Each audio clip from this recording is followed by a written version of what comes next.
सफ़र शुरू किया था। इसमें हमने पृथ्वी की उत्पत्ति और सौर मंडल, सोलर सिस्टम की उत्पत्ति के संबंध में बहुत से मत देखे।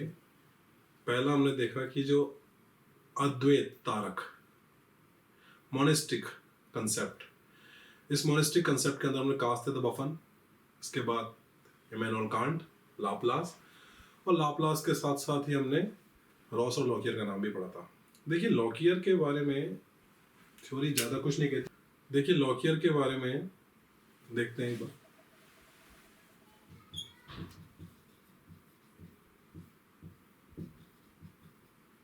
लॉकियर ने 1919 के अंदर एक कंसेप्ट दिया, ठीक है, उल्का संकल्पना इसे कह सकते हैं।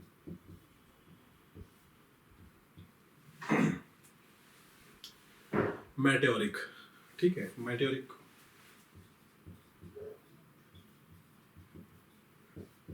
हाइपोथेसिस।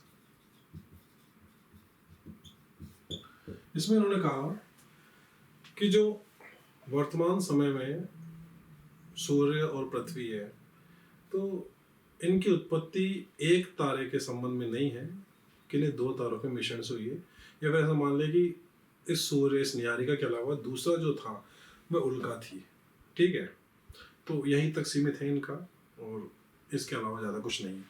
अब हमें पढ़ना है द्वैतारक संकल्पना, ड्यूअलिस्टिक कंसेप्ट। इस ड्यूअलिस्टिक कंसेप्ट का अर्थ यही है कि ये ऐसे कहना चाहते हैं ड्यूअलिस्टिक कंसेप्ट वाले कि इस सोलर सिस्टम, इस पृथ्वी की उत्पत्ति एक तारे से अनेक, यानी एक ही तारे से नहीं, एक से ज़्यादा, या फिर आगे जाकर के जब हम देखते हैं कि जो रसल की थ्योरी है, रसल की थ्योरी में तो सूर्य के अलावा दो तारों की संयोग से इस सोलर सिस्टम का, इस पृथ्वी की उत्पत्ति का उन्होंने सिद्धांत दिया है। तो अब द्वैतारक में जब दो तारों के संयोग से पृथ्वी, सोलर सिस्टम की उत्पत्ति के बारे में बताते हैं, तो इसे कहीं ना कहीं बाई पैरेंटल कंसेप्ट भी कहते हैं कि इस सोलर सिस्टम, इस पृथ्वी की उत्पत्ति में दो पेरेंट्स थे, ठीक है। तो पहला है चैम्बरलिन मोल्टन। चैम्बरलिन मोल्टन का जो कंसेप्ट है, इस कंसेप्ट में 1905 में इन्होंने एक थ्योरी दी, ठीक है, जिससे प्लैनेटेसिमल कंसेप्ट कहा जाता है, प्लैनेटेसिमल हाइपोथेसिस कही जाती है। इस हाइपोथेसिस के अंदर इन्होंने बताने की कोशिश करी है कि कैसे सोलर सिस्टम और पृथ्वी की उत्पत्ति हुई, ठीक है। तो चलो स्टार्ट करते हैं। इंक खत्म हो गई थी, फुलफिल हो चुकी है। 1905 में इन्होंने थ्योरी दी। 1905 में थ्योरी ना कह के इसे हाइपोथेसिस, संकल्पना कहना ज़्यादा बेटर होगा, ठीक है। इन्होंने दी प्लैनेटेसिमल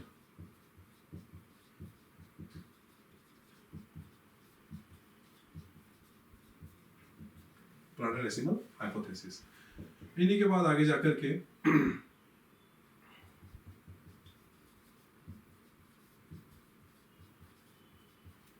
ट्रायडल हाइपोथेसिस, ज्वारीय संकल्पना।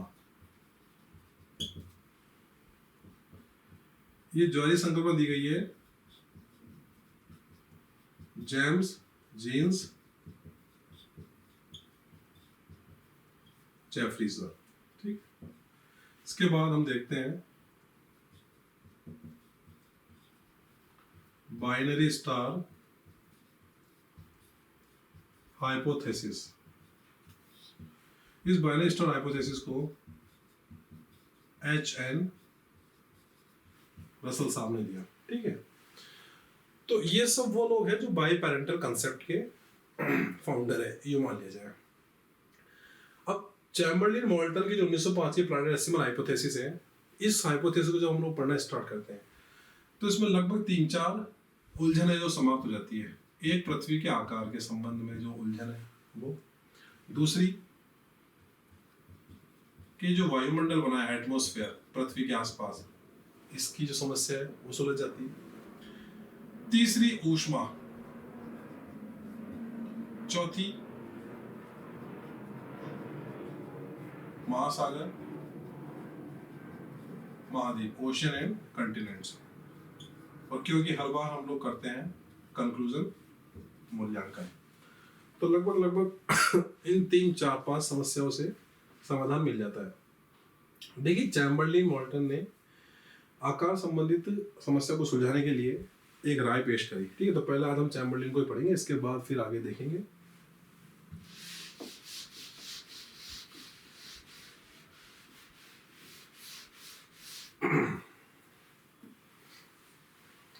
आकार संबंधित गुत्थी को सुलझाने के लिए उन्होंने कहा कि ब्रह्मांड में पहले से एक आद्य सूर्य, प्रोटो, सन और स्टार ये था।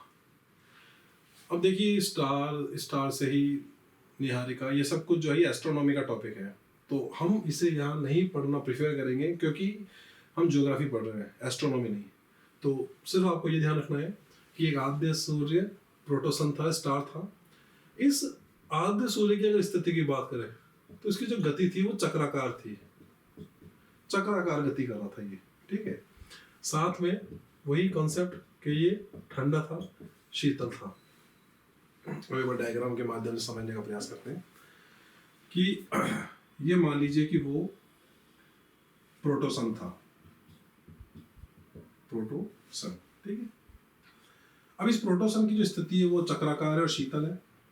चैम्बरलिन साहब ने कहा कि एक दूर से कोई बड़ा विशालकाय तारा, जो इस प्रोटोसन से आकार में भी बड़ा था और उसकी ज्वारीय शक्ति भी ज्यादा थी, इसका टाइडल फोर्स भी बहुत ज्यादा था, ये गति करता हुआ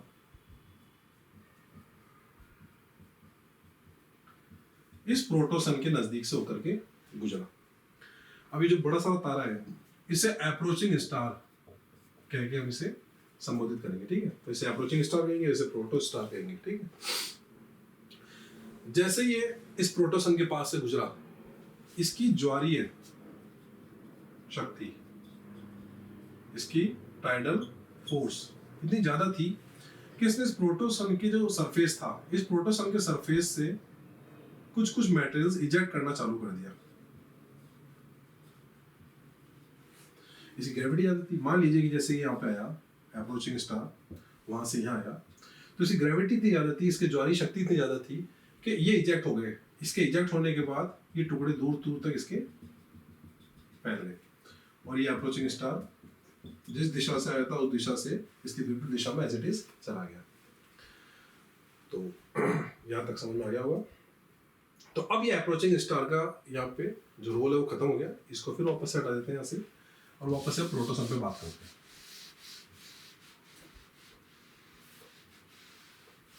ठीक है, अब जैसे जैसे इससे इंजेक्टेड मटेरियल्स थे, ये इस प्रोटोसन की ग्रेविटी की वजह से, इस प्रोटोसन के ज्वारीय बल के कारण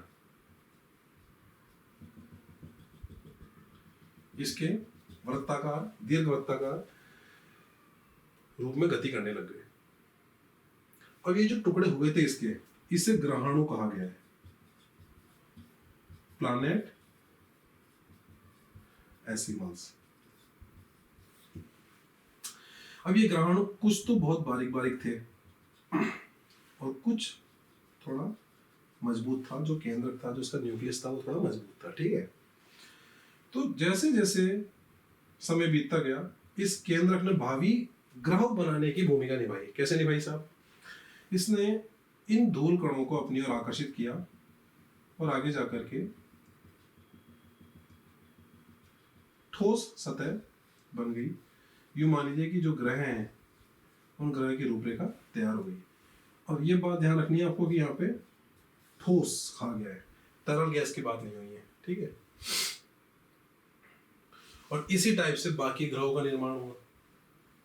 धीरे धीरे धीरे धीरे इसके जो पास में डस्ट पार्टिकल्स थे, इसके जो ग्रहाणु थे, प्लैनेट डेसिमल्स थे, वो इसके साथ आते गए।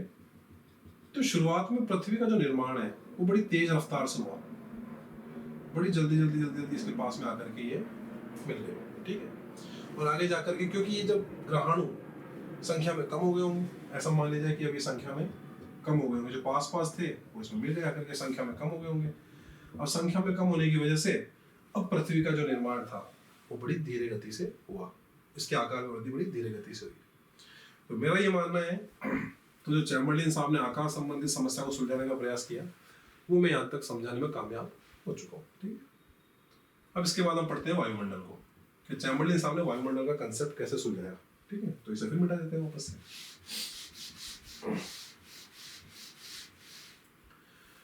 तो रहने देते हैं आकार को। तो अब वायुमंडल वाले कंसेप्ट पे आते हैं। अच्छा, जब ये पृथ्वी का आकार इतना बड़ा हो चुका था, हम पृथ्वी को ही देखेंगे।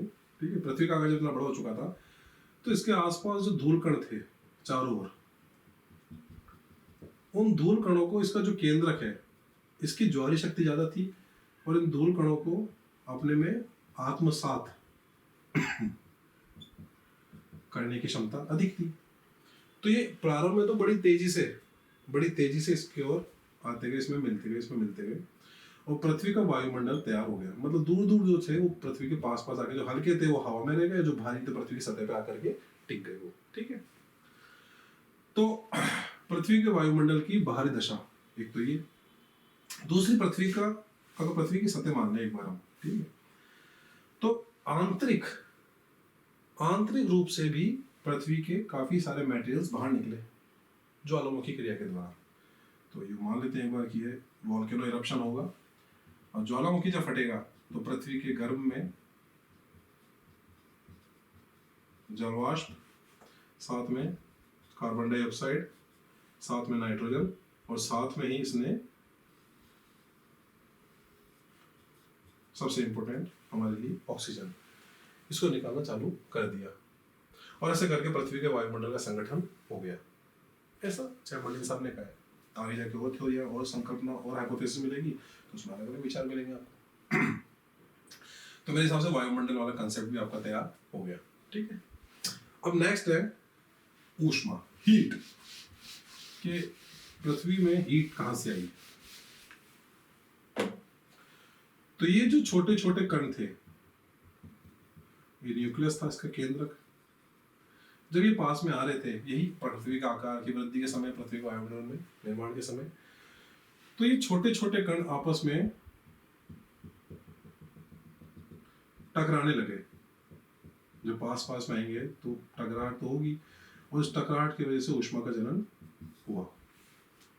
पहली बात, जब ये कण आपस में मिलने लगे तो मिलने की वजह से पृथ्वी के केंद्र में दबाव में वृद्धि हुई।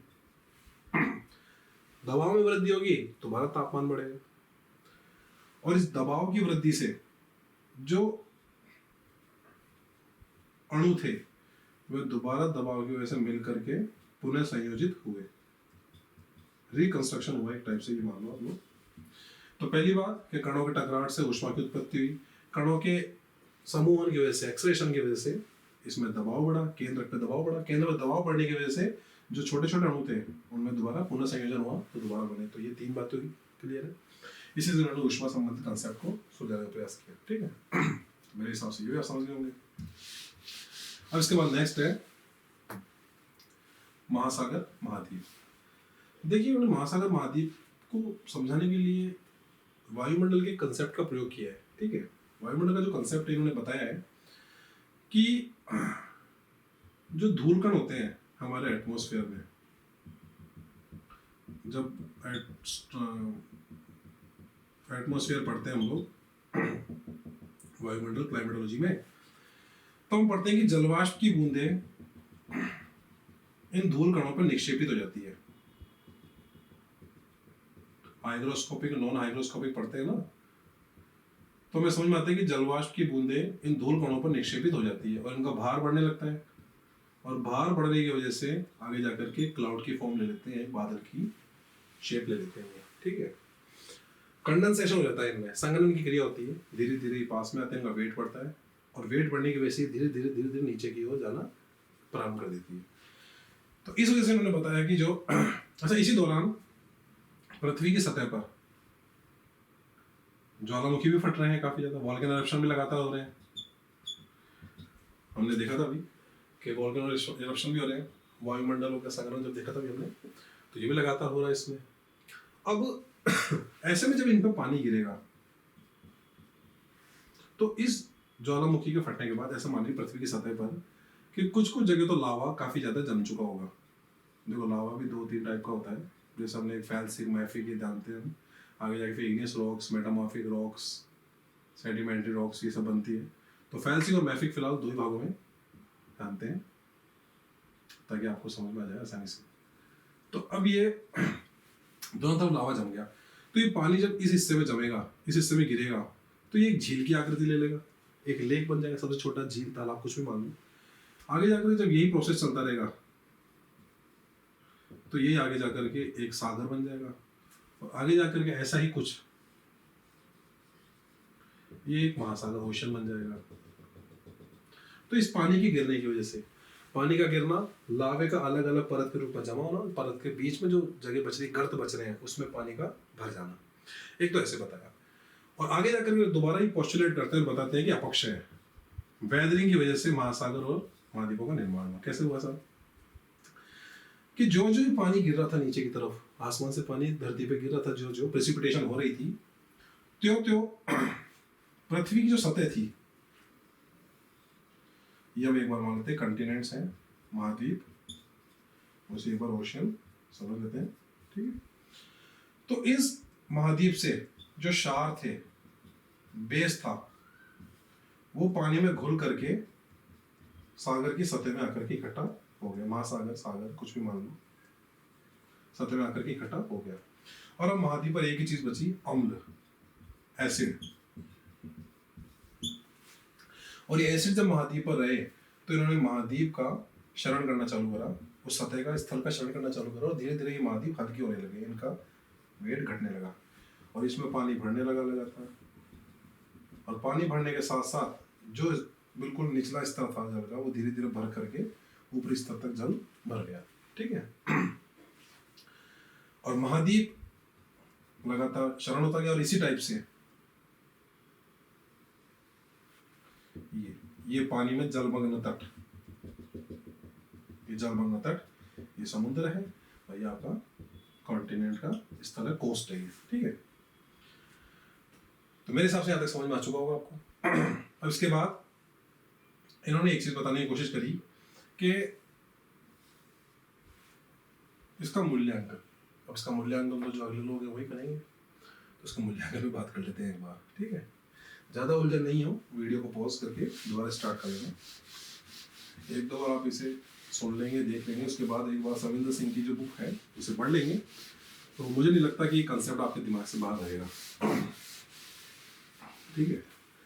अब मूल्यांकन में वही बातें वापस से घूम फिर कर, पहली बात कि ये ग्रहाणु अलग अलग समय पर ग्रह का रूप धारण करें, अलग अलग टाइम पर जो हमारे पास ग्रह बने हैं, उन अलग टाइम के हिसाब से इन ग्रहों की मूवमेंट अलग अलग होनी चाहिए, लेकिन फिर भी ये जो अपना फादर है सन, इसके अराउंड रिवॉल्व करते हैं, तो ये कैसे पॉसिबल है। दूसरा वही बात, 9 ही ग्रह क्यों बने, क्वेश्चन बार बार उठेगा, 9 ही ग्रह क्यों बने, 9 ही ग्रह क्यों बने। तीसरा, इन्होंने बताया कि पृथ्वी ठोस अवस्था में थी जब ये ग्रहाणु आपस में मिले, प्लैनेट स्टिमल मिले, तो ठोस अवस्था में थी, लेकिन पृथ्वी शुरुआत में द्रव अवस्था में थी।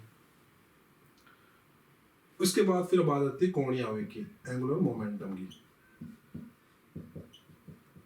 इस कोणीय आवेग की अगर बात करें तो फिर भी मान लो ग्रहाणु के संवर्धन से पास पास आकर के मिलने से भारी भरकम ग्रहों का निर्माण हो गया, लेकिन फिर भी उनमें उतना कोणीय आवेग नहीं है जितना वर्तमान में कोणीय आवेग वर्तमान के ग्रहों में है। तो एक सिरे से नकार दी गई पूरी हाइपोथेसिस, उसके बाद अगली हाइपोथेसिस हम पढ़ेंगे। बहुत बहुत धन्यवाद आपका।